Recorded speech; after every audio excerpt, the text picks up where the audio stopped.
That is my kind of meme right there. Like, you think you spend a lot of time on the internet wasting your life, and then you see something like that, a man banging on drums, Selena Gomez crying, Donald Trump dancing, and you're like, it's all worth it. It is all worth it. The giant time suck. Hello, everybody. I'm Dave Rubin. This is the Rubin Report. It's January 28th.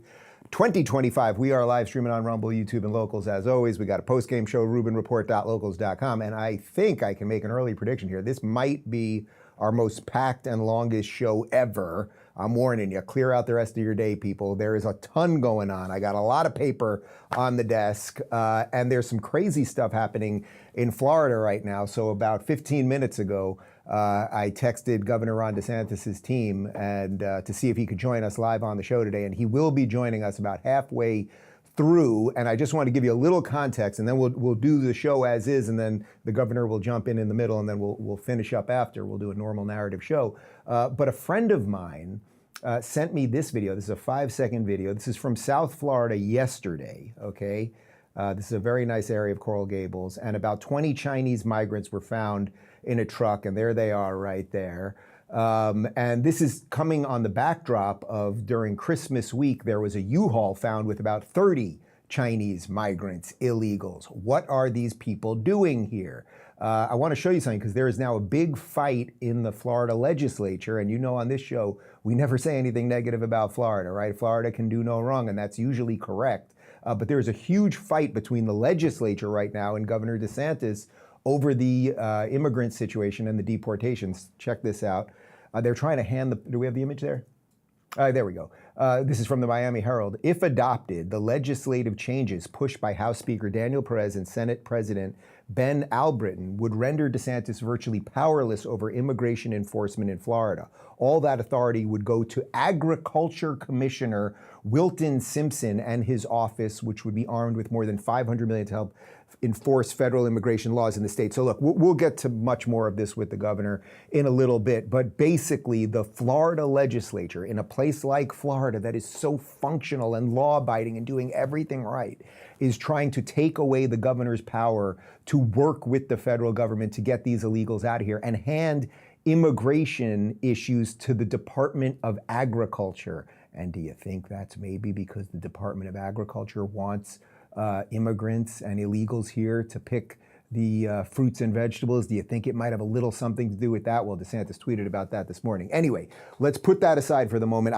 In case you can't tell, I'm feeling quite passionate about this because I think this is a perfect example of how even in a place where things work, we cannot let our guard down. And DeSantis has a major fight on his hands, and I'm going to say the Florida man's going to win this one. But we'll have more with the governor in a bit. I want to get to the main story of the day. If you did not see this yesterday, Selena Gomez. You know this chick. You know me. I'm more of a Tina Turner guy. But Selena Gomez was she's a singer, musician, I guess. She's very upset about what Trump's doing at the border. She posted this, and it burned up the internet. I just want to say that I'm so sorry. All my people are getting attacked. The children. They don't understand. I'm so sorry. I wish I could do something, but I can't. I don't know what to do. I'll try everything, I promise. Okay, so highly emotive Selena Gomez, who also is an actress. So I don't know if those are crocodile tears or if it's all performative or what, but let's say it's somewhat genuine there. She's talking about all her people are being deported and kids. I mean, so far from what we have seen in this week, it has been criminals, it has been drug dealers, it has been child molesters. I don't know why she's so upset about all of that. Benny Johnson had an interesting tweet with a little bit of her bio. Selena Gomez is American. Her mom is American. Her Mexican father abandoned them. She went from living in this small Texas home to this $5 million palace in Los Angeles. She's a billionaire because of America, yet she does not consider us her people. We are over, ungrateful, woke, victim, brain rot. And largely, I think America agrees with Benny because she got major pushback on that. and she deleted the video. Now, we'll have more on the fallout from that in a moment, but let's jump over to CNN, because when I tell you that Trump 2.0 is here and the Trump effect is here, and we've had just an extraordinary cultural change in this country, well, how about we show you some numbers from CNN of all places, because now they cannot hide the fact that America is with Trump when it comes to immigration. What am I seeing? I just want to note how different things are from where we were when Donald Trump first took office, and how much more the American people are on the side of Republicans than they were 8 years ago. So trust which party more on immigration. You go back to April of 2017. Look at this. The Democrats held an 11-point advantage over Republicans. So Americans were not liking what Donald Trump and the Republican Party was doing back at the beginning of his first term. Look at where they are now, though. Poll out just in the last week, after Donald Trump took office, which party you trust more in immigration? Look at the margin Republicans are putting up here. A 22-point lead over Democrats. You rarely see issues in which the American people side so much with one party over the other, but on the main issue that Donald Trump has been pumping up and Republicans have been pumping up since the beginning of his term that began just 1 week ago, Republicans lead overwhelmingly on this. It's not just unusual for right now. It's just so much different than where we were 8 years ago. It just gives the Republicans a lot more leverage. You know, you might expect the right direction, right track number to be really, really low. And on immigration, what track is the U.S. on? You go back last month, just 14% of Americans thought we were on the right track, according to Ipsos Reuters. Look at that. The wrong track was 62%. Look how much the right percentage is up this month since Donald Trump took office. It's up 23 points to 37%, pretty much right next to that wrong track number at 42%. Still slightly more Americans saying we're on the wrong track than the right track, but the right track number has gone through the roof, up to 37%, a 23-point jump since Donald Trump took office. So the bottom line is this. Many more Americans are saying that the country is on the right track right now. They're liking a lot more of what we're doing on immigration than just a month ago in the Joe Biden administration.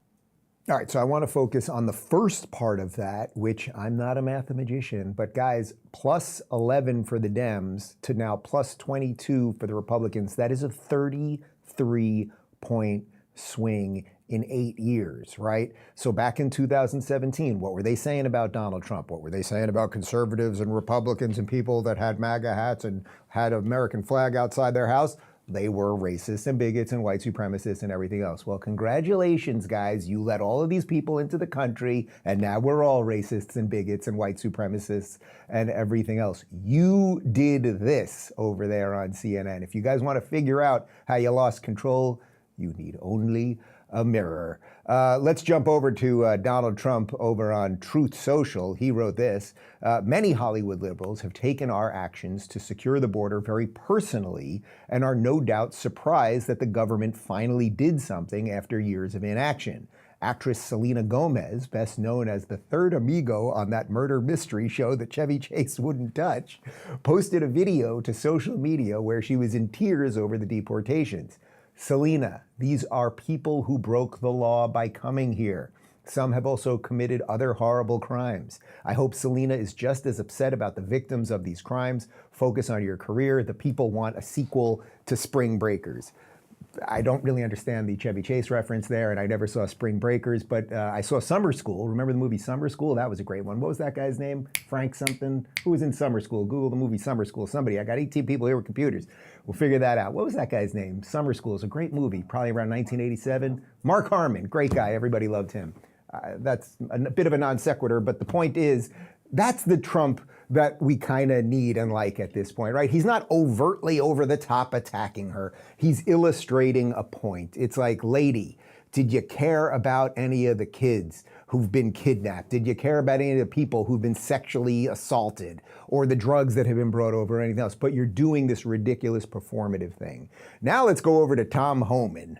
And Tom Homan plays Tom Homan in the movie about Tom Homan. Tom Homan went on Fox to talk a bit about immigration, but mostly to react to Selena Gomez, because we do live in clown world. And she had deleted the video already, and then he was asked about the whole situation. I don't know if you've had a chance to see a video that has been going viral over the past hour or so. We're still working to clear it and show it. In fact, The Hollywood celebrity who posted it has now deleted it, I think because probably she faced a lot of backlash for it, noting even the New York Times and Fox News polls show that a majority of American respondents are in favor of deportations of criminals and gang members.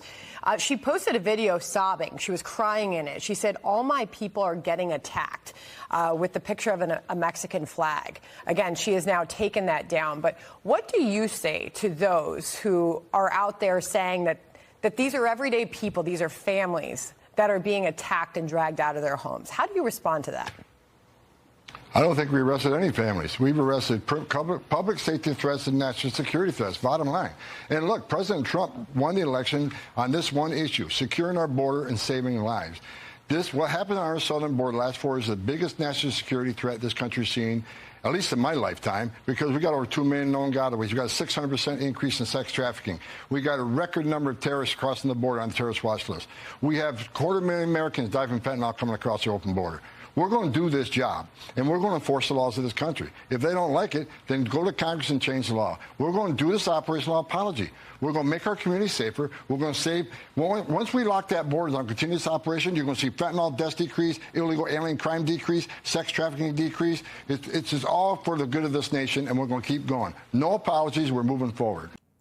I don't know what the pin on his lapel is, but it should just say "badass motherfucker." That should be the title. That's what they should have to put every time he goes on television. That is one badass motherfucker. Look, he's absolutely right. This is what Trump was voted in for. What they can't believe is that a politician said something and is actually doing something. It's worth repeating that there is no evidence that they are randomly breaking in and grabbing families and everything else. Why is it that the lefty crew, the progressive crew that loves tolerance and all of this stuff, what do I always say? You just peel that thin veneer and then you see something very nasty underneath. Why is it that they don't care about the people who have been sexually assaulted and raped and murdered by the gang members and everything else? They only get upset when we start doing something that protects our national sovereignty. They might want to think about that a little bit.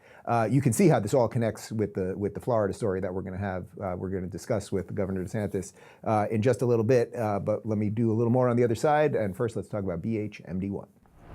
We've been told our whole lives that wrinkle creams were the easiest way to look younger. Now, one doctor says that's nothing but old news. According to Dr. John Layke, the world-renowned Beverly Hills beauty expert, most wrinkle fixes on the market are nothing but glorified moisturizers. They hardly make a dent on your appearance, and some can even be harmful to your skin, he said. Recently, Dr. Layke has focused his attention away from mainstream cosmetic practices. Why? So he can pursue a revolutionary anti-aging breakthrough, one that some experts say could empty the wallets of the cosmetic industry. It's almost like Photoshop for your face. You may even be mad after seeing how easy it is to visibly erase your wrinkles from view, Layke told reporters. His personal clients have dubbed his new do-it-yourself technique the age rewinder method because it can take years or even decades off your appearance in under 2 minutes. In light of this amazing breakthrough, Dr. Layke has released a step-by-step video to the public, free and uninterrupted, where he outlines exactly how to use this simple solution from home. You can find out more about this yourself right now. Go to bhmd1.com/Rubin or click the link in the description box below. That's bhmd1.com/Rubin. Again, go watch the video at bhmd1.com/Rubin right now, or just click the link in the description box below. All right, so let's just dive right in. There is just a ton happening on the border and deportation side of things. I want to read this to you from BBC News. A nationwide immigration crackdown on Sunday resulted in the arrest of 956 people, the most since Donald Trump returned to power, according to Immigrations and Customs Enforcement, that's ICE. A number of federal agencies with newly expanded detention powers were involved in the raids in a number of cities, including Chicago, New York, and Miami. Trump came to power after making mass deportations of undocumented immigrants a central campaign promise. Since taking office, Trump has carried out 21 executive actions to overhaul the U.S. immigration system. Tom Homan, Trump's border czar, was in Chicago to oversee the operation there, but his federal crackdown has made Democratic leaders unhappy. I do really want to reiterate something. Had the Joe Biden administration, because it wasn't Joe Biden, but whatever we just lived through for the last 4 years, had they not completely reversed all of Trump's executive actions, had they not completely opened up the border so 10 to 15, and some people even say it's more, million people came into the country in the last 4 years, we wouldn't be doing this now. Americans can put up with a lot of crap we put up with a lot of crap. Like that's part of freedom. Like you have a decent life if you live in America, and bad shit happens and you just kind of let it be. You guys got this thing to the point where now we have to do this. So if you're a progressive or you're a lefty and you're upset about deportations, again, it's just the freaking mirror thing. Tom Homan, not only is he extremely good at his job, but he is really good at the TV portion of this. And that's one of the things when I kept saying why Pete Hegseth would make such a great defense secretary. It's not just the pedigree and the resume that he has in the military. It's also that he can communicate the ideas effectively on television as a TV host. Tom Homan, not a TV host, but knows how to speak clearly and cleanly. Here he is with Caitlin Collins on CNN. What we had heard from immigration advocates is that this is going to provide a chilling effect to parents in the school drop-off line or something of that matter. It shouldn't be a chilling effect unless their child's a terrorist or a public safety threat. If they are a public safety threat, national security threat, they should be chilled. They should be afraid because we're looking for them. Well, if their parent is here and they're an undocumented immigrant, I think was more of the argument that they were making. They're not off the table either. I mean, they're in the country illegally, they got a problem. I mean, it's not okay. Look, it's not okay to enter this country illegally. It's a crime. And that's the way it's supposed to be. I wouldn't feel comfortable if I'm in Switzerland illegally. So we're going to enforce the laws of this country. So, you know, the schools and the churches and central location was a policy only for ICE, only for immigration, right? But national security threats and public safety threats have no safe haven in this country, and we'll go where we got to go. Man, something just hit me really crystal clearly, which is that everything has been so backwards for so long that all he just did there was say basic truths. Basic truths. And basic truths have become almost impossible to get across on mainstream media.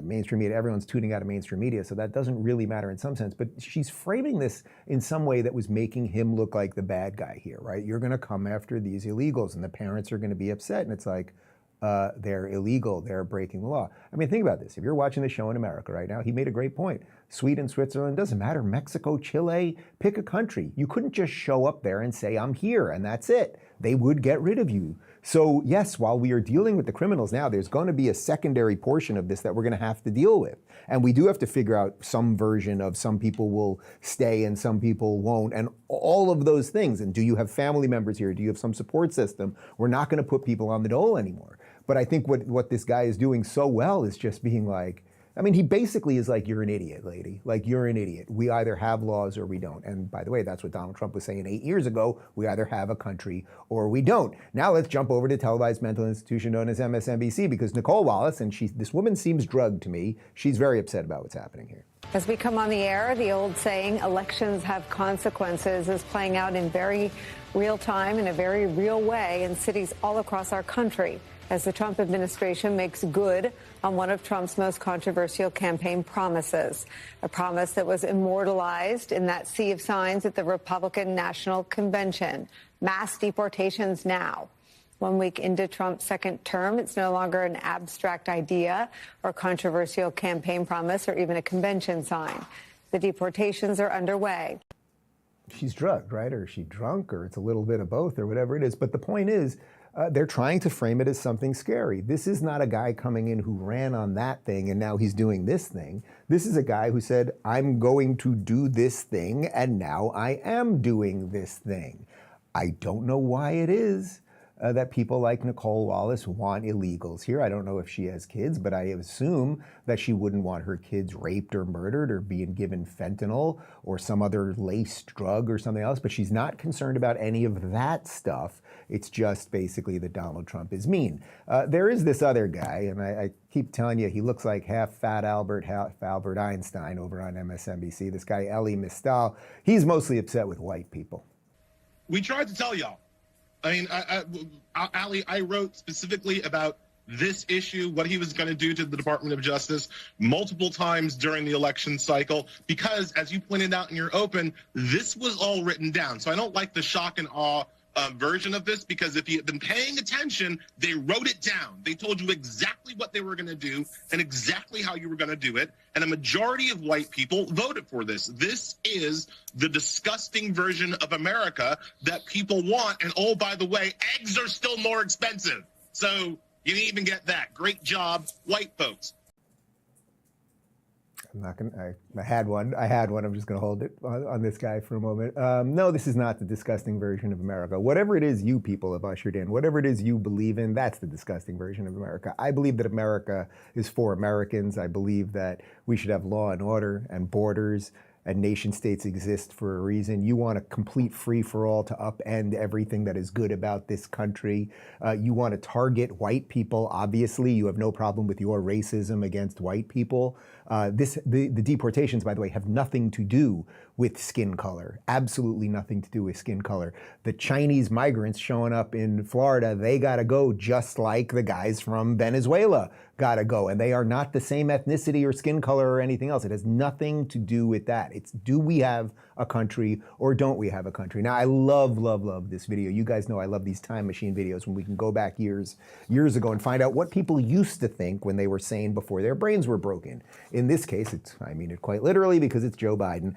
This has just got resurfaced yesterday. This is wild. Well, we got Joe Biden and Obama, but it's going to start with Joe Biden in 2007. Listen to what he was saying about illegal immigration. Would you allow these cities to ignore the federal law regarding the reporting of illegal immigrants and, in fact, provide sanctuary to these immigrants? The reason the cities ignore the federal law is the fact that there is no funding at the federal level to provide for the kind of enforcement at the federal level you need. Pick up the New York Times today. There's a city not far across the river from my state that imposed similar sanctions. And what they found out is, as a consequence of that, their city went in the dumps, in the dumpster. Stores started closing. Everything started to happen. And they changed the policy. Part of the problem is you have to have a federal government that can enforce laws. This administration has been fundamentally derelict in not funding any of the requirements that are needed even to enforce the existing law. So, Senator Biden, yes or no, would you allow the cities to ignore the federal law? No. Okay. If you're a criminal, you'll be deported. If you plan to enter the U.S. illegally, your chances of getting caught and sent back just went up. The actions I'm taking are not only lawful, they're the kinds of actions taken by every single Republican president and every single Democratic president for the past half century. All right, so let's be real freaking clear about something here. Nothing that Donald Trump is doing is racist, and nothing he's doing is extremist. All he's doing are the very things that Joe Biden said he was going to do or wanted the federal government to do in 2007. He's doing the very things that Barack Obama promised to do when he was president. And this is the irony of Trump. Trump has created such a wide tent that every sane Democrat of years past is basically a Republican or a Trump supporter right now. And what is left with the Democrats? I just don't care. It's a bunch of crazy people. It's a bunch of terrorism supporters. It's a bunch of open borders people and America-hating lunatics. Hell of a party, but let them have that. And this is exactly why you guys have done this. You have created the place that RFK and Tulsi and Elon and Joe Rogan and everybody else are now Republicans because somehow, Joe Biden, in 2007, you made sense. Then you, as president, you reversed all of that. You defunded the wall and the borders, and you allowed all these people to come in, and then you encouraged, it was your party, the Democrats, particularly the progressive wing, that encouraged all of this sanctuary city bullshit. So it's all on you freaks. Let's talk about MCT Wellness for a minute, and then we'll talk about, speaking of freaks, Jim Acosta, who's leaving CNN. Guys, it turns out the real key to losing weight and keeping it off isn't about cutting carbs, avoiding fat, or even piling up on probiotic-rich foods. The answer comes down to a specific switch in your body that can help you flush out unnecessary calories. Dr. Stephen Gundry calls this process caloric bypass, and it might just be the game changer you've been looking for. By activating this natural process in your body, Dr. Gundry has helped thousands of people dramatically improve their health, even at age 50 and beyond. We're talking about effortlessly losing weight, gaining more energy, and feeling healthy again. But the benefits don't stop there. Activating this switch is also associated with smoother digestion, stronger joints and muscles, healthier skin, and a longer, more vibrant life. Dr. Stephen Stephen Gundry didn't just research this, he lived it. He lost 70 pounds himself using the findings and has kept the weight off for over 20 years.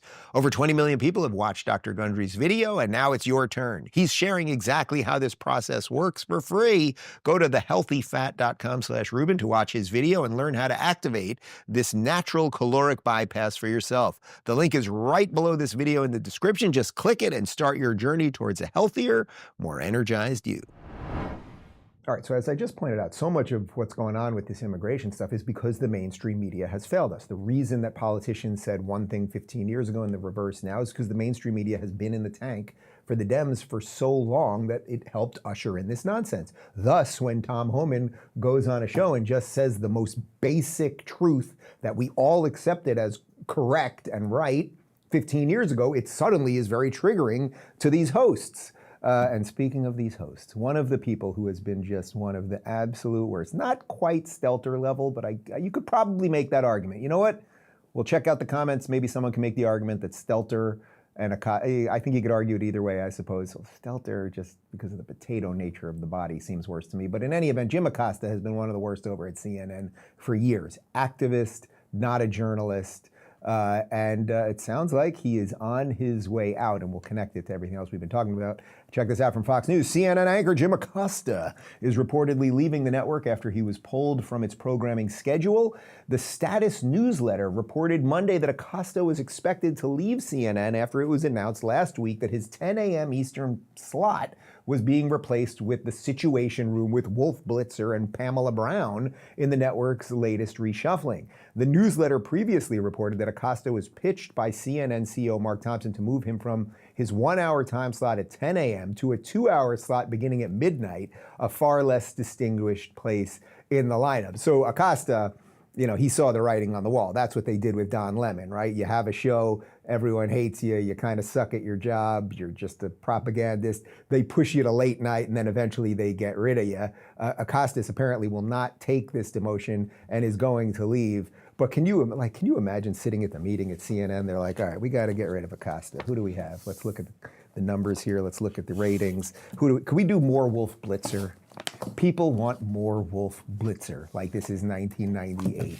Does Wolf have any more to give? He's given so much to all of us. If you want to know how terrible Jim Acosta is, well, here he is. Well, just watch this. It's great. I don't even need to read it. Take a moment to talk about something President Biden said during his farewell address. He warned the free press is crumbling in this country. I would add that's only if we, the people, let that happen. Journalists exist to seek the truth, to tell people's stories, to lift up voices that may not be heard otherwise, to shine a light on injustice, and to hold the powerful accountable. We are not the enemy of the people. We are the defenders of the people. Walter Cronkite once said, freedom of the press is not just important to democracy, it is democracy. I want to take a moment to show you something. A woman sent me this sign 8 years ago. She carried it here at a march in Washington. She wrote on the back of the sign, to me and the press here in D.C., you have our support. To Nora, wherever you are, right back at you. Reporting from Washington, I'm Jim Acosta. I'm sure gonna miss that guy. Can you imagine the self-importance? Like, look, guys, I try to tell you the news every day. We do it in a kind of fun way. I'm trying not to bullshit you. Like, I think we've been directionally right about most of this stuff. But like the self-importance that he talks about, he's so important. And 8 years ago, wow, someone made that very, very, look at this. Someone just handed me this. I like Dave Rubin. Who wrote that? Okay, oh my God, someone get me a fucking Pulitzer. If you want to know what, I mean, the guy's just so terrible, I don't even know what to do with this. But okay, so there he is. He's very important. He's going to hold powerful people account. The journalism is it's a serious thing. These are very serious people, and they wear suits, and it's all very serious. Here he is in 2017, and you tell me, is this somebody that was really doing great journalism? And here are some of the steel slats that the president's been talking about right here. As you can see, yes, you can see through these slats to the other side of the U.S.-Mexico border. But as we're walking along here, we're not seeing any kind of imminent danger. There are no migrants trying to rush toward this fence here in the McAllen, Texas area. As a matter of fact, there are some other businesses behind me along this highway. There's a gas station, Burger King, and so on. But no sign of the national emergency that the president has been talking about.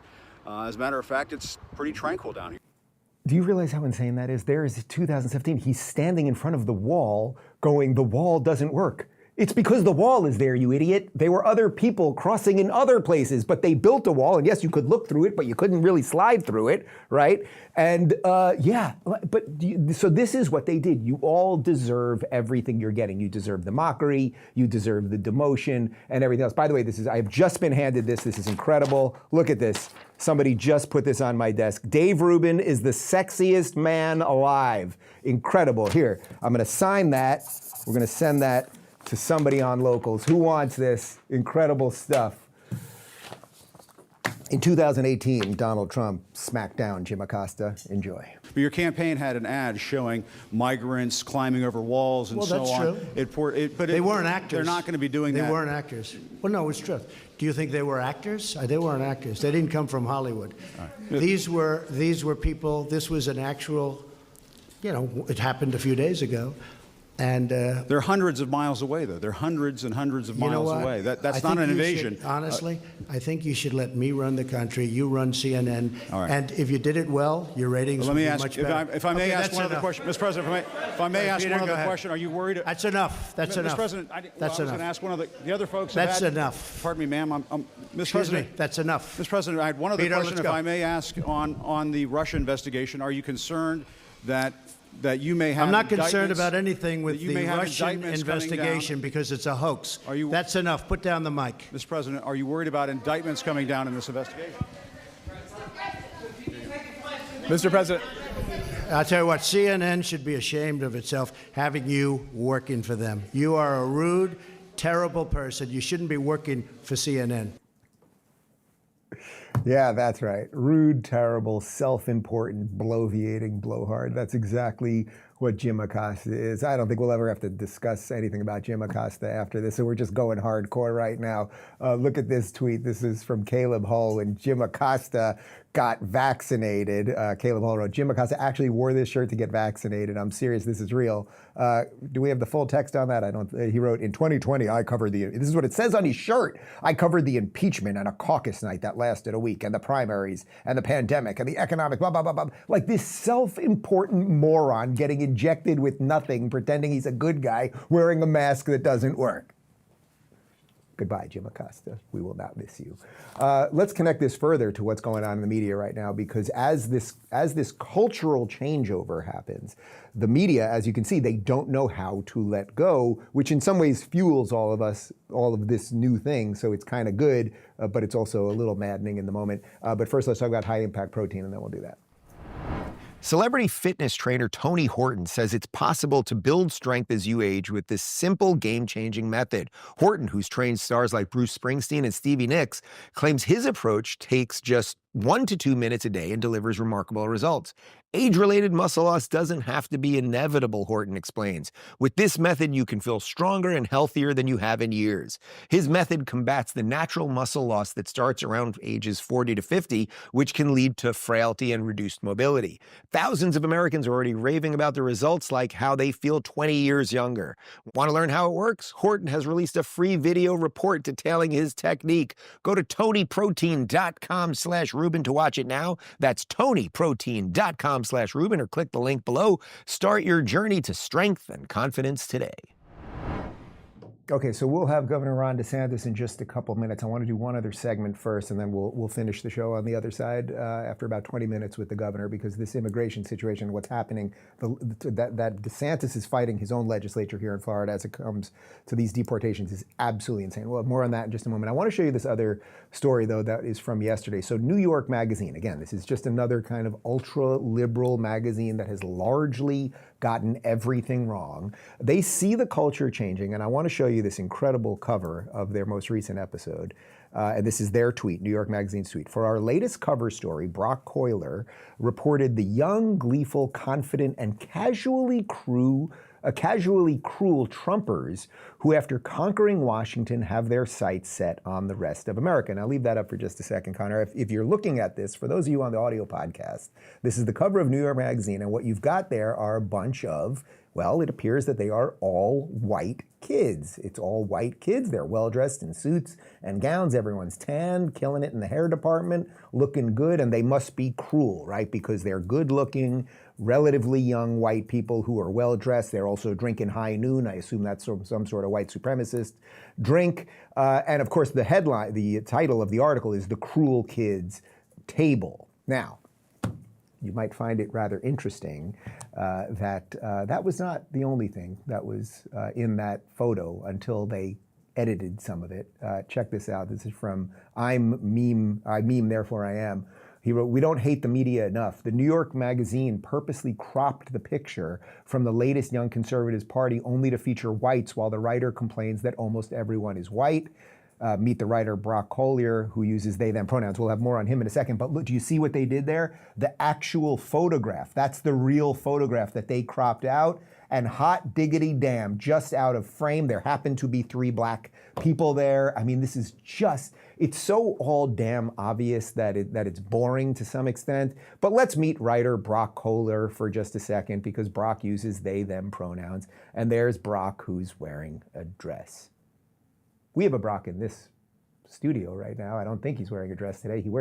Although he does wear Shrek Crocs, which really it's pathetic. But if he showed up in a dress, he would not continue. Anyway, the point of all of this. So let me show you the magazine cover again here. Do we have the cover again? Yeah. I mean, so you see what they did there. It's just so damn dangerous and evil and unsurprising. I want to read you a piece of the article itself, because it also went after a good friend of mine who's been on this show many times, Erin Wexler. Check this out.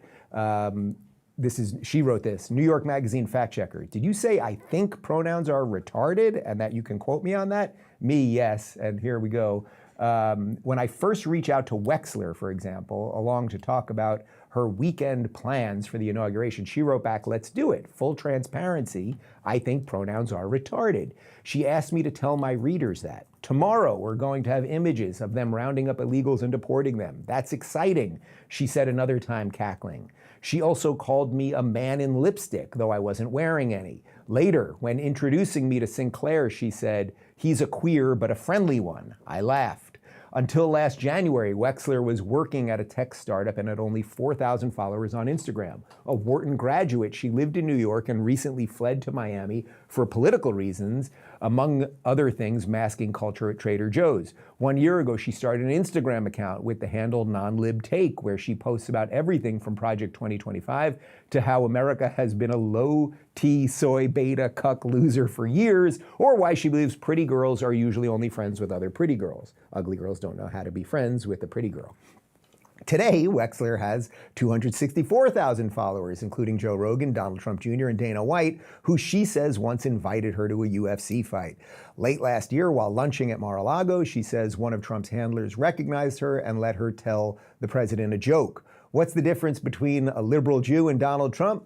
One has Jewish grandchildren. Wexler is Jewish. She also said she knows Matt Gaetz. He's truly one of the smartest people I've ever met, and his humor is a reflection of that intelligence. Okay, so the reason I'm reading you all of that is not only does New York Magazine, and it should come as no surprise to anyone, not only do they crop out the black people from the freaking picture to put on the cover of the thing, which is the genesis of the article, is that, you know, the subtext, I should say, is that these people are all racist. It's not just that they're good looking with nice hair and they're young and they're drinking High Noons and they're well dressed. It's also basically they're white supremacists. So you have to put the black people out. But then, of course, you have to go after Erin, who, by any standard, probably would have been a Democrat 20 years ago, but further illustrating the point that the Republican Party is wide tent right now. And by the way, you're allowed to make jokes. You're allowed to make jokes. And that is what she's quite good at. Check out this video from Erin. America is heading into a golden era. You can feel it in the air. And a big part of that is just going back to basics. We don't have to reinvent the wheel. We can just return to the things that just worked and made us happy. So out with pronouns, in with patriotism. Out with Lindsay Lohan 2024, in with Lindsay Lohan 2025. Out with seed oils and screen time, and in with classics. Classic America Unlocked, because this is the time for iconic revamps. All right, so you get it. Why are they going after her? It's because, and why are they going after all of these people? It's because the culture has changed and they have lost. All right, let's put a pin in all of that right now. I want to get to our special guest who thankfully took a little time. We only set this up 15 minutes before today's show. I think we've got Florida Governor Ron DeSantis on the line. Governor, how are you? I'm good. How's it going? Well, I wish I could say it's going great because, as you know, we have a rule around here. If there's anyone besides you that never complains about Florida, it's Dave Rubin. But Governor, I first want to show you a 5-second video. I don't know if you've seen this yet, but this is from South Miami. A friend of mine took this yesterday. Let's just throw to it real quick. And these are, it looks like a couple dozen Chinese migrants that were arrested, found in a truck. This is just yesterday.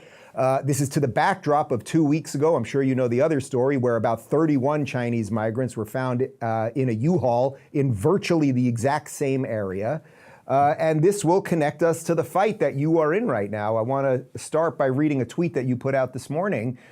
Legislative leaders wrote a weak immigration bill that vests enforcement in the Commission of Agriculture, which creates a conflict of interest given the agriculture industry's affinity for cheap illegal foreign labor.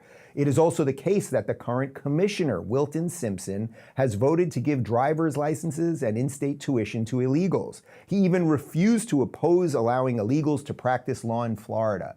Do we want the fox guarding the hen house? Here is the rundown of differences between a strong immigration response, our proposals, and the watered-down smoke and mirrors bill championed by Florida legislative leaders. So we will show, Governor, we've got it up right now, this side-by-side comparison, and we'll dive into some of those specifics in a moment. But this seems like completely insane to me, and not the Florida that I know, that you would be in a fight, particularly over immigration, with the legislature. Can you lay out how this thing started? Yeah, I mean, Dave, Donald Trump ran on this issue.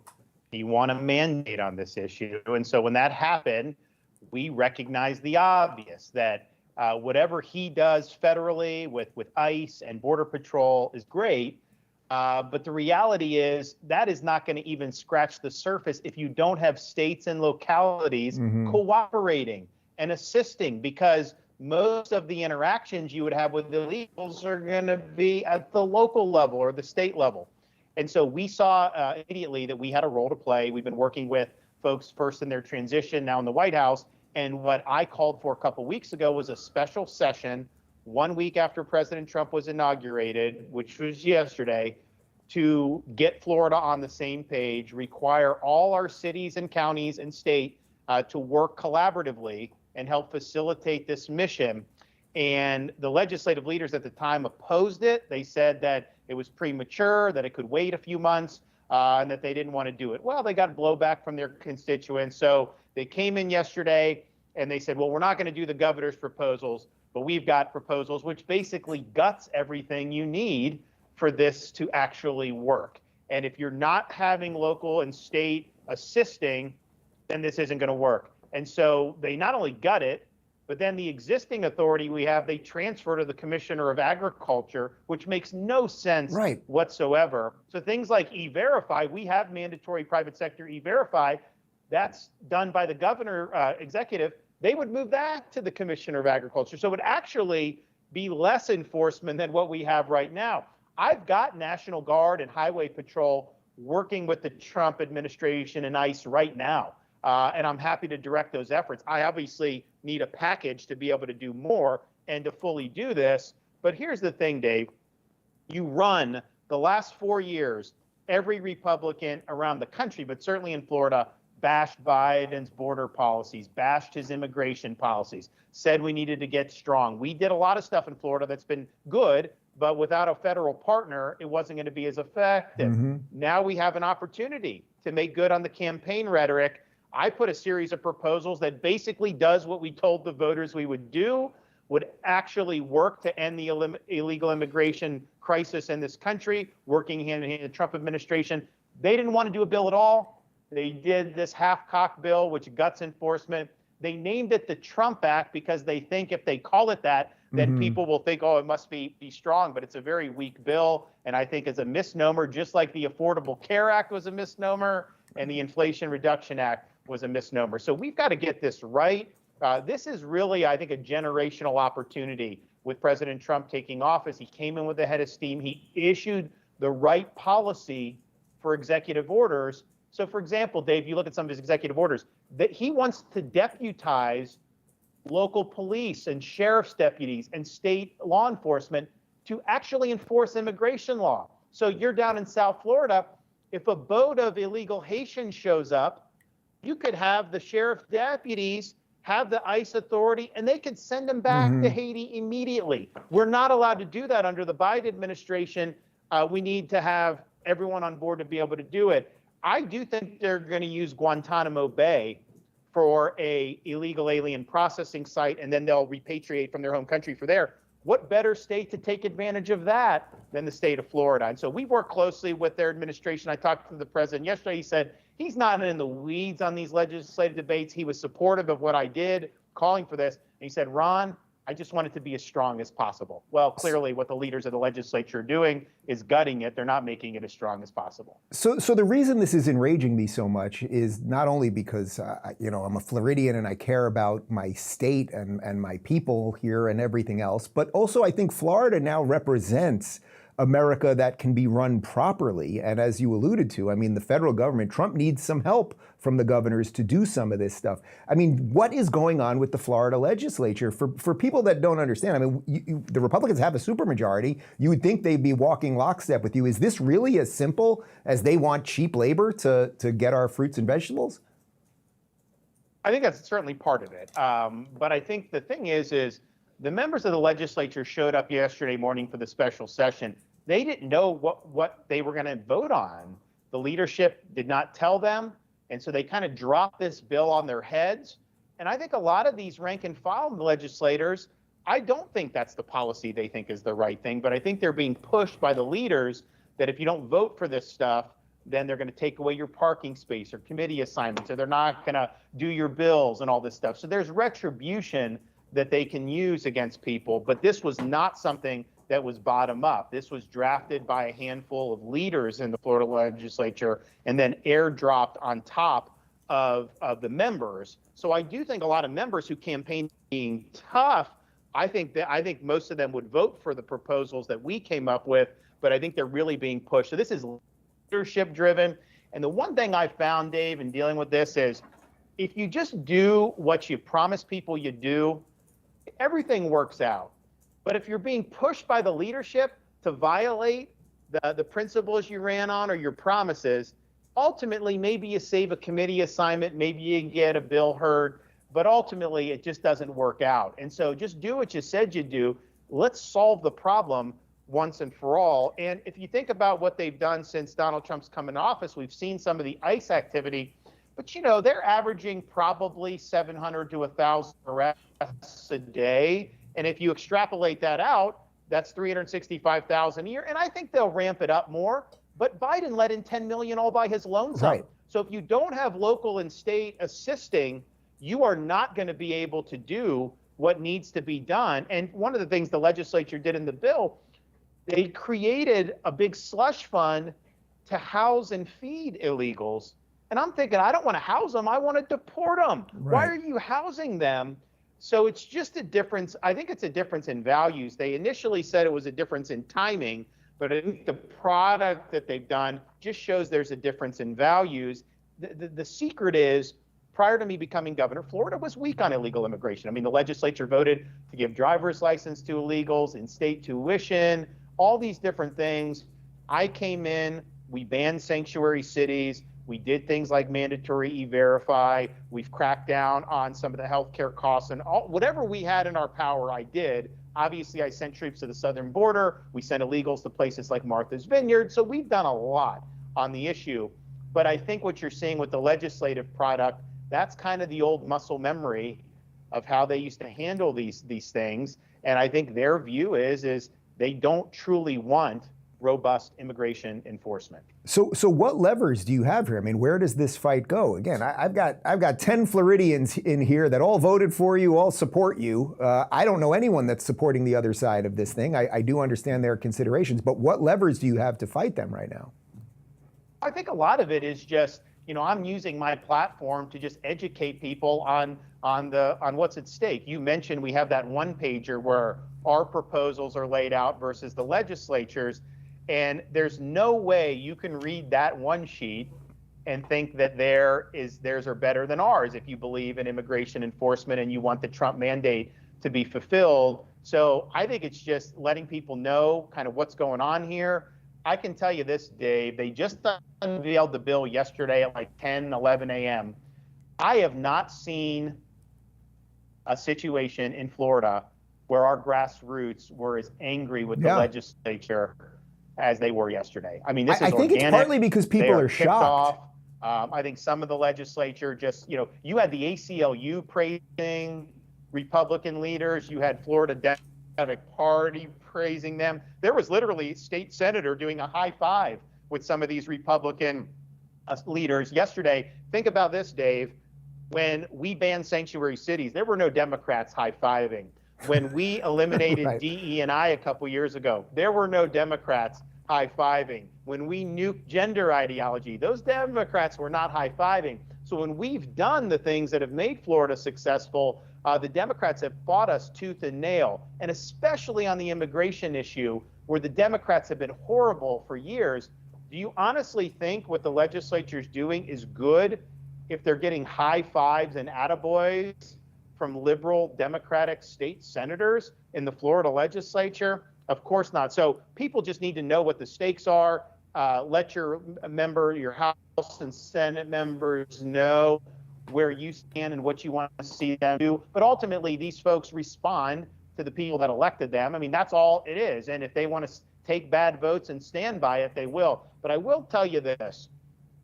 Any Republican primary, this immigration issue is the most animating issue.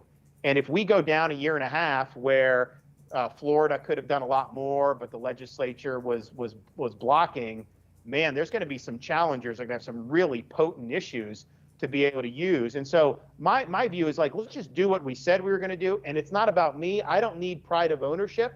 If they can get their product into a situation where it's strong and will actually work, I'll give them 100% of the credit. I just want to solve the problem once for all. Because yes, you see these Chinese aliens, you see criminal aliens. We just have people that get run over by drunk drivers, get assaulted. These things happen. The schools get crowded. Our medical gets crowded. The illegal doesn't have insurance. All kinds of things that have negative impacts on our community. And Donald Trump's come into office with a full head of steam, and we owe it to have all hands on deck so that we do. And if Florida does the right thing and steps up, other states are going to follow, and it'll be a force multiplier in terms of what they're able to do for the deportations. Well, Gov, I've never seen you step down from a fight, so I have no doubt that you will not step down from this one. And again, it's not just, there's a selfish version of I want my community and my family to be as safe as possible, but I also think this is now what this represents for America, because if Florida can't do this right, then I don't know what other states have. Let me just ask you one other thing, because I know you got to go. It's a slight sidebar, but it's been a little chilly here in Florida, and there have been iguanas falling out of the sky. Do you, as the governor, have any specific recommendations on how people will not be hit in the head with iguanas? You guys aren't getting it as bad. Last week, we had record snowfall in northern Florida. So the previous record had been 4 inches. We got 10 inches of snow in Milton, Florida, and northwest Florida. You saw the beaches of Pensacola, some of these areas off 38, totally covered in snow. And that's kind of like a once in a lifetime, maybe once in 2 lifetimes opportunity to be able to do it. So yes, it was unseasonably cold. Where is global warming when you need it, right? I mean, we still are a great place to visit in the winter. So we had a little bit of a hiccup. The weather's better now. And I think you're going to continue to get more mild as the days and weeks come. Governor, I thank you for your time, and we'll stay in this fight with you. And obviously, welcome back anytime. Okay, thanks, Dave. Take care. All right, guys, sorry. The video, that was from their side there, so there was a little choppiness, but we did this last second. So I'm not sure what happened there, but appreciate you bearing with us. And obviously, the story is not going to go anywhere. Connor, can you just throw that image up for just 1 sec? We'll dive more into this tomorrow, because I want to continue with the main portion of the show. But what the governor did there, and this is how you message properly.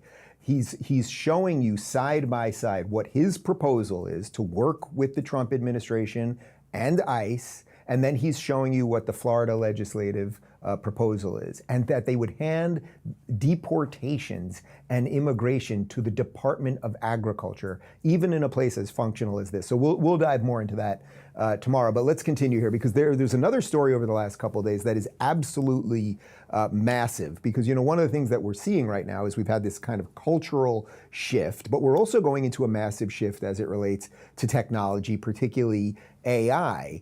And China made a couple moves in the last couple of days, or at least suddenly became public about a few moves they've been making. And it does seem to be having a massive effect on our economy. I want to show you this video. This is Chamath Palihapitiya from the All In podcast talking to Tucker Carlson about how America is still leading with tech, and it better stay that way. Otherwise, we're going to be in a lot of trouble. It is important for all 330 million Americans to take a step back and acknowledge this one truth. And I think that it is completely a canonical statement that is inviolate for being an American. We are the single most important country in existence in the world. We are the most important country today. We must be the most important country tomorrow. Period. If you say that enough times and you believe it, then there are two things that underpin that, and I think only two. We are the single most vibrant economy in the world, and we are the single strongest military in the world. And then there is only one thing that gives you both of those two things, which is technological supremacy. So go back to these examples. If I said to you, we write the best books, those books could be incredibly powerful, but it does not give you technical supremacy. If I said to you that we have the most abundant energy, oil fields, nat gas, it's important, but it does not give us technological supremacy.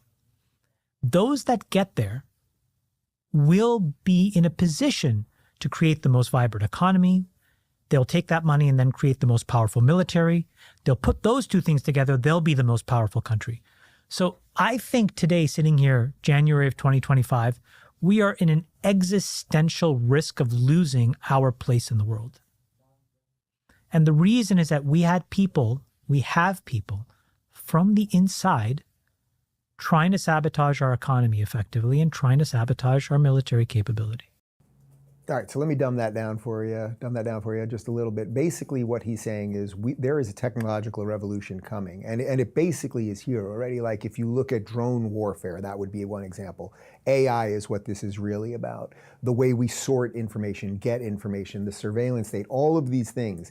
If we don't lead on these things, if, let's say, China is able to lead on all of the drone technology, on all of the surveillance technology, on all of the AI, and how we get our information, and when we get it, and what information we get, we are going to be screwed real quick. How do things get bad? It's very slowly and then suddenly, right? So now let me connect this to what happened in the markets over the last couple of days. Check this out from Reuters. Global investors dumped tech stocks on Monday as they worried that the emergence of a low-cost Chinese artificial intelligence model would threaten the dominance of AI leaders like Nvidia, evaporating $593 billion of the chip maker's market value, a record one-day loss for any company on Wall Street. Last week, Chinese startup DeepSeek launched a free AI assistant that it says uses less data at a fraction of the cost of incumbent services. By Monday, the assistant had overtaken U.S. rival ChatGPT in downloads from Apple Store. This led the tech-heavy NASDAQ to fall 3.1% on Monday. Nvidia was the NASDAQ's biggest drag, with its shares tumbling just under 17% and marking a record one-day loss in market capitalization for a Wall Street stock, according to LSEG data. Nvidia's market cap loss on Monday was more than double the previous one-day record set by Nvidia last September. The NASDAQ's biggest drag was chipmaker Broadcom, which finished down 17.4%, followed by ChatGPT backer Microsoft, which fell 2.1%, and then Google parent Alphabet, which ended down 4.2%. Okay, so just to make this somewhat simple for you guys, what's going on on the tech side of things related to the market is that all of these AI companies, and Nvidia is sort of the main one that's making the chips for all of this, their market value is insanely high, way higher than probably it should be in a technical sense. but everyone sees the future of AI, and they're just buying their stock relentlessly. Then this Chinese company DeepSeek comes out and they say, hey, we're doing AI at a fraction of the cost. We need way less chips, we need way less supercomputers, and look, our product is even better. So that transpired over a couple of days, and then suddenly we have a massive drop in the markets, 3.1%, because tech stocks right now are super overvalued. Almost every financial expert agrees with that. Now I want to show you this. This is video of Scale AI CEO Alexander Wang talking about DeepSeek and how it's on par with the USA. And again, this is to the backdrop of that video I just showed you of Tramath, who's basically saying there is a race right now to be in front of this. This is kind of the new space race, right? The original space race. Let's get to the moon. Who's going to do it first? Us or the USSR? Who's going to get there first? And what does that signify to the country? Well, we're in that right now. Who is going to have the best AI modeling? Because we're all walking around with this thing in our pocket, and the power of the world is right there. And you know, I'm a sci-fi guy. It's all scary, and Skynet might turn on and take us all out. But I'd rather have our Skynet than China's Skynet. Take a look. First of all, the AI race and the AI war between U.S. and China, I think, is one of the most important issues of today. We took out a full-page ad on the Washington Post on Tuesday saying that, you know, America must win the AI war. And so this sort of relative race in AI between the U.S. and China is critical. Today, we released Humanity's Last Exam, which is a new evaluation or benchmark of AI models that we produced by getting, you know, math, physics, biology, chemistry professors to provide the hardest questions they could possibly imagine that are relevant to their recent research to really put the test to the models. To give you a sense, no model is getting above 10% on this test. That being said, you know, what we found is that DeepSeek, which is the leading Chinese AI lab, their model is actually the top performing, or roughly on par with the best American models, which are O1 from. Okay, so you know, the Chinese labs, they have more H100s than people think. You know, and these are the highest powered Nvidia chips that they were not supposed to have. Yes, my understanding is that DeepSeek has about 50,000 H100s. Which they can't talk about, obviously, because it is against the export controls that the United States has put in place. And I think it is true that, you know, I think they have more chips than other people expect, but also on a go-forward basis, they are going to be limited by the chip controls and the export controls that we have in place. All right, guys, I know we're getting a little in the weeds here, but the big idea here is this race we are now in for who's going to control information. And basically, is it going to be us or is it going to be China? If DeepSeek AI becomes the ubiquitous AI search engine, in essence, that we're all going to be using on our phone to do whatever the hell it is we want to do, is it a problem if, say, China is in charge of that? Well, here would be an example of such a problem. Check this out. This is a video. Someone asked DeepSeek AI about Taiwan, and take a look.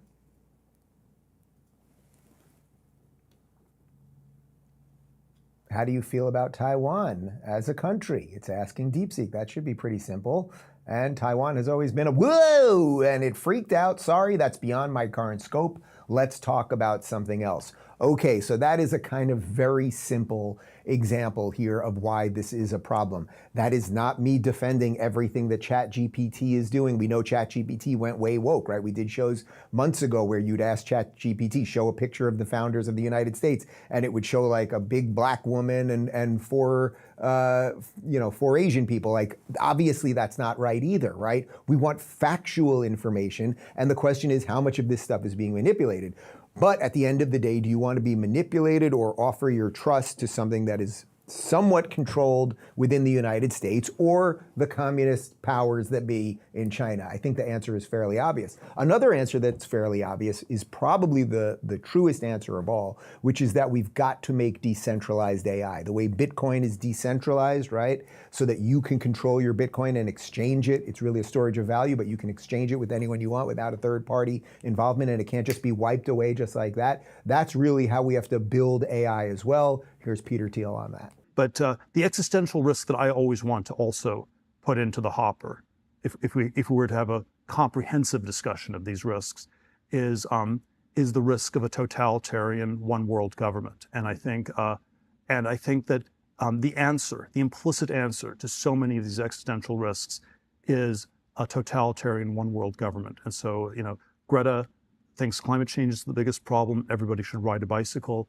I would submit that the way you would actually do this would be going from the frying pan into the fire of this. And in a similar way, if we were to really regulate and stop AI from a precautionary principle, you would need something like global compute governance or something like this, which would have to be pretty heavy-handed because anyone can program a computer and it can be done on this very local level. So it has to be much more heavy-handed than the international regulatory bodies that regulate, let's say, nuclear weapons proliferation, where it's hard to build a nuclear weapon, and so you don't need necessarily a super heavy-handed one world government to stop it. You would for AI, and so a lot of it has the character where I think that risk is much greater than the risk people want to talk about. All right, so the simple version of what Peter's saying there is that what we are at risk of is that Skynet could turn on, right? What happened in Terminator? Skynet turns on, the machines turn against the people. The question really, as it pertains to what's going on with China, is will those machines be programmed and run out of China, and how respectful will they be to our ideas and what actually is true and everything else? Now again, I don't trust all of the people that are ushering in AI here. What have I said about the metaverse a million times? Like, do I want to follow Mark Zuckerberg and strap that thing on and drink bug soup in his metaverse? Not really. So I'm not saying these people, we don't have anything to worry about on the American side of this, but we can't let China beat us in this space race. And what he's basically saying in this modern space race, and what he's basically saying is you would need some decentralized version. Otherwise, whatever we get, whether it's Chinese or American, whatever becomes the ubiquitous version of AI that we're all using on all of our phones, will be controlled by someone in most likely a pretty bad way. David Sachs, who co-founded PayPal with Thiel about 20 some odd years ago, 25 years ago. He is now the AI and crypto czar for the Trump administration. And he wrote this about DeepSeek. He said, DeepSeek R1 shows that the AI race will be very competitive and that President Trump was right to rescind the Biden executive order, which hamstrung American AI companies without asking whether China would do the same. Obviously not. I'm confident in the US, but we can't be complacent. And the idea there is, of course, if we are going to hamstring and hamper and regulate our AI companies with all of the good intentions, if China doesn't, we are going to lose this war.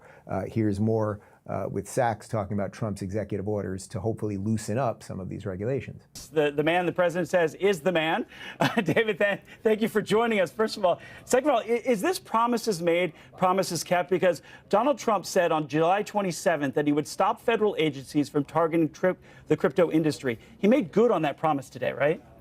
Yeah, absolutely. I mean, President Trump campaigned to be the first crypto president. He gave a now famous speech in Nashville where he described how he was going to change the regulatory environment for crypto. And he has now acted on that promise. He signed this executive order today. He's directed our working group to produce a regulatory framework that's going to encourage innovation in crypto in the United States, keeping the industry onshore rather than driving it offshore, which is what was happening under the Biden administration. I want to get to that framework in just a second. First, the executive order halts what President Trump calls aggressive enforcement actions and overreach. What is he talking about there? Yeah, well, Edward, for the last 4 years, the Biden administration has basically prosecuted and persecuted crypto companies, really driving them offshore. I've heard so many outrageous stories by founders, by entrepreneurs. The Biden administration would not tell them what the rules of the road were, and they would then get prosecuted. And what the industry wants more than anything else is regulatory clarity. They're saying, just tell us what the rules are, we will abide by them. And the Biden administration would never do that. And because of that, all the innovation was basically moving offshore, and America was about to lose this technology of the future. And we want that innovation happening here in the United States, and I think it now will happen in the United States because President Trump has declared that the U.S. must be the crypto capital of the world. What a perfect example of the thing that I was worried about months ago or a year ago that I'm not worried about anymore, which is that was Donald Trump going to be able to surround himself with competent people. Like Sachs is a tech leader, a VC leader who's built a gajillion great companies, who's highly respected, who clearly can communicate these ideas, and basically is saying, listen, even though most of these tech guys in their minds, I think, particularly Thiel, they lean very libertarian, right? So they don't want regulation. But what did he say right there? He said, we just want to know what the rules are and have them be laid out so that they're equal, so everyone can play by those rules. What we've done over the last 4 years with the Biden administration is give a series of completely conflicting executive actions and everything else, thus driving all of these people who are the leaders in innovation overseas, right? They'll end up doing this stuff in China, or they'll end up doing it somewhere in Europe or elsewhere. Why don't we want them to do it here, right? That is the point. And the other point is that innovation and creating things, that is what America is all about, right? The reason America became so great is because we brought people here and we said, I don't know, pursue happiness, see what happens, try something, maybe something cool will happen. And usually it did. Here is Trump talking about this DeepSeek AI situation and how we better wake up before we lose this fight.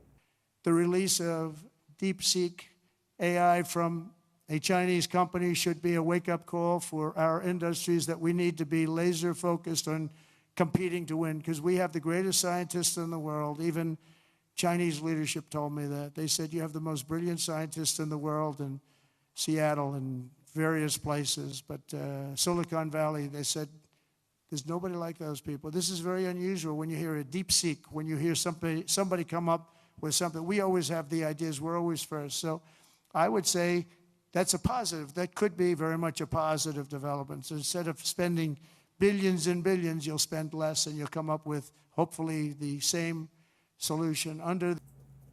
And that's the idea, guys. We got everything. We got the ideas, we got the people, we have the capital, we have the tech.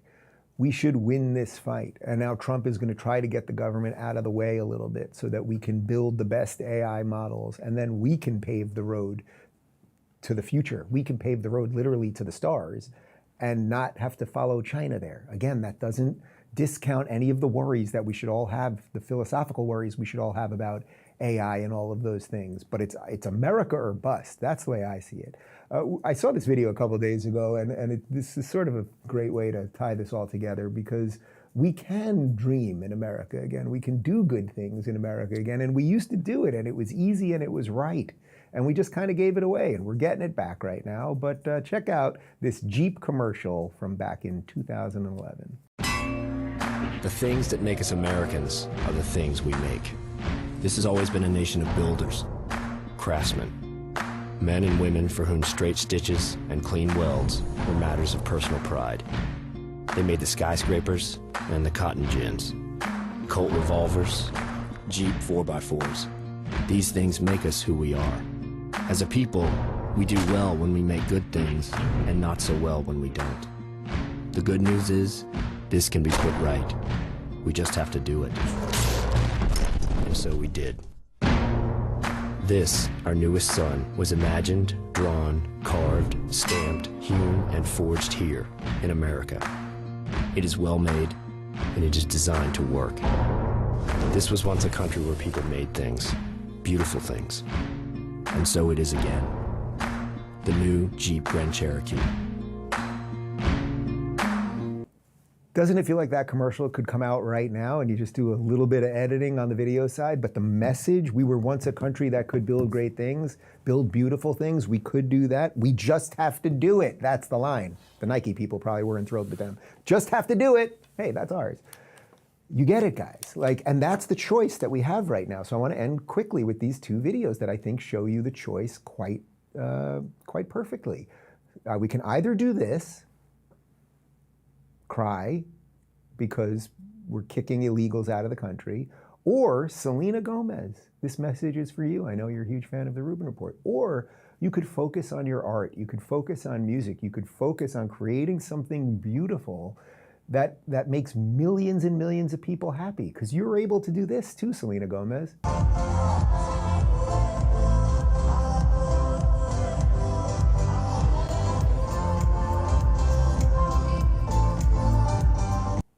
So that's it. Which way, America? Do we want to endlessly bitch and moan and be focused on all of the wrong things and destroy the most beautiful, precious experiment in the history of mankind?